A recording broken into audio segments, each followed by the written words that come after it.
Thanks, Deputy O'Keefe. Now call on Deputy Niamh Smith. Thank you, Cathaoirleach. Minister, this is such a timely, I suppose, topic to be discussing, because on Monday last there was a public meeting held in Monaghan town, and it was organised by the Family Carers of Ireland. Bridget Finnegan and her staff, her wonderful staff across Cavan and Monaghan, organised this, and it actually included families as far reaching as County Louth. And the title to that public meeting was Carers in Crisis, which I suppose is an indictment of how carers feel in terms of the support that the system provides, or the lack of support that the system provides. At that meeting, we had parents, we had siblings, we had people who were in their later years in life with still total and ultimate responsibility for their adult children, those who have disabilities, those with physical disabilities, those with intellectual disabilities, and they are the primary carers, and trying to do so within the environs of their own home. And they were making the point that they were doing that against a backdrop of a lot of challenges, a lot of obstacles, and a huge lack of supports that are there or not there, as the case might be, for them in trying to do the good that they do. And there was a sense of please don't give us any more platitudes, please don't tell us we're the heroes of society. We want actions and not words. And as we know, Family Carers Ireland do create and give that little bit of support, I should say a huge amount of support to those families. But it's doing it, I suppose, on a shoestring. It's doing it with very limited resources. It is providing both some of the financial, some of the emotional, some of the mental health supports far beyond what could be expected of an organisation such as Family Carers Ireland.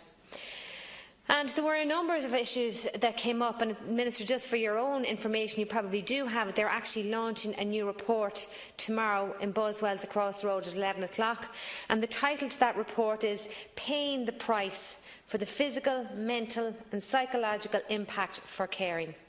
And we did get a sense of that. That was a 2-hour meeting in Monaghan of families who are at the coalface of this vocation that it is to care for their loved ones. And there were a number of issues reoccurring with the various families around the tables. For them, those 2 hours were a precious 2 hours for them to be able to step out of their family life, to be able to step out of that 24-hour care that they provide. But it was heart-wrenching to hear some of the stories that they had, and some of the personal accounts they had, and some of the challenges that they face on a daily basis to do the job that they do, and they do so willingly. There are some of the issues I'd like to raise with you here this evening. One of them, and I've spoken with you about this both in privately and on the floor of this Dáil chamber as well, about the charges that have been recently introduced for transport, and the charges that have been introduced for those with disabilities attending daycare centres for their lunches. And while it might only be a £5 a day or €20 a week, it amounts to an awful lot at the end of the year for these people who have a very small payment, social welfare payment in the first place. And parents and families, and of course those going to the clients of the day service, feel aggrieved by that, Minister, aggrieved by it. And not only being aggrieved by the actual payment, but aggrieved of the regularity or lack of around that, because it would seem that some centres do charge the transport fee, some don't. Those who refuse to pay it are never forced to pay it, and then there's others who are paying it anyway.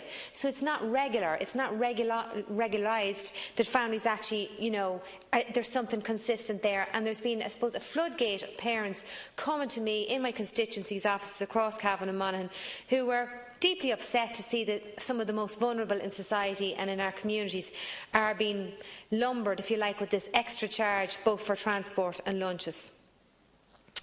They spoke to me about another issue which I have to be honest I hadn't come across before, and that was the difficulty. Well, we all know the difficulties there are in getting the carers allowance and the protracted bureaucratic process that it is to get the carers allowance in the first place. But they explained to me, and I don't understand it fully, Minister, there are a certain amount of people that this precludes or in some way inhibits their pension entitlements after perhaps a lifetime of caring. And the chairperson of that meeting said that across Ireland that number of adults and parents who are providing a carers service or a carers receiving, within receipt of the carers allowance, there is something that needs to be done with the system, that their pension entitlements are not affected. And they assured me there's a very small number of people across Ireland that fall into that bracket. And they say that it should be something very simple that could be done. I know it would be the social protection element or department, but again, I'm sure and I know that you feel very passionate about this area and would be in constant conversations with the Minister in relation to that. And I would ask you here today that that would be something that your department, along with social protection, could look about, because it was something that came up at this public meeting. The other thing was lack of ancillary supports, and when I say that, I'm talking about occupational therapy, physiotherapy, and something I'd never thought about before too, and that is the mental health supports for the families and the carers who are providing the care. They find it very draining, they find it very difficult.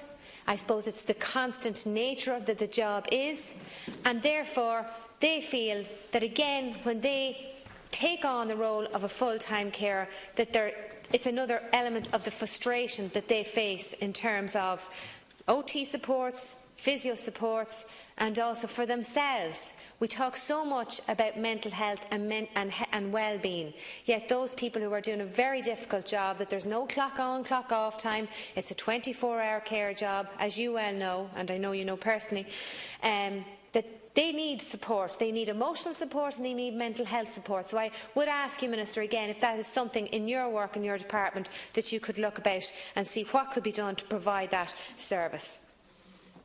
They talked about respite service, both regular and emergency.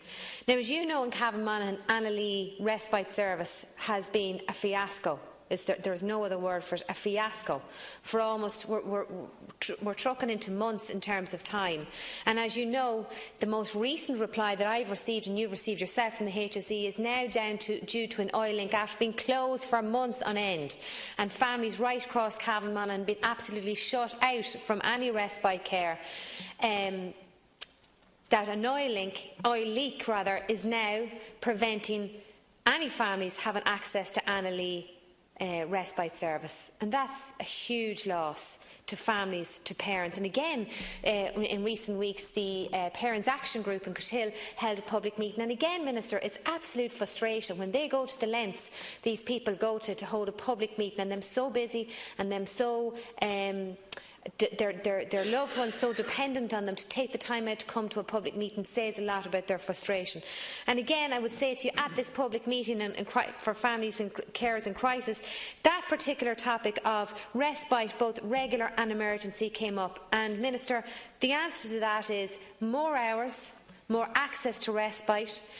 They say that the emergency respite, when they've asked for that, they've been told by the department that the department's fear of providing an emergency respite service is that it will be abused, which I think is a terrible answer to give parents when they're talking about carers and looking for an emergency respite. And they explained to me that the emergency respite they're talking about is that if for some reason they need to go somewhere tomorrow for maybe perhaps another family emergency, they can't get, that's what they call an emergency respite, that they can't pick up the phone and rely on any service to provide that emergency. And I can assure you that the feedback I got at this public meeting was that there is no way a service, if it were to be provided, an emergency respite service, could ever or would ever be abused.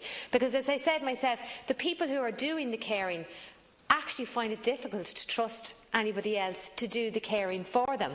So therefore, they're going to be using that service in a very limited way and only when it's most necessary. So again, Minister, if that's something that you could delve into and look at, I know there would be huge appreciation around that from carers.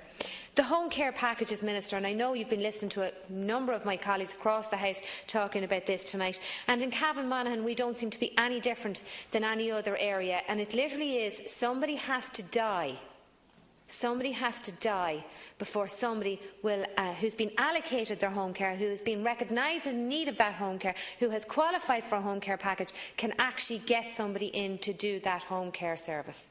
Again, Minister, the plight being made by parents yesterday was that home care packages are needed, more hours, more staff, and they made the point that skilled staff, not just lobbing somebody in to do the job, but somebody who's appropriate to the clients that they're going to. That's very, very important for these parents and for carers at large.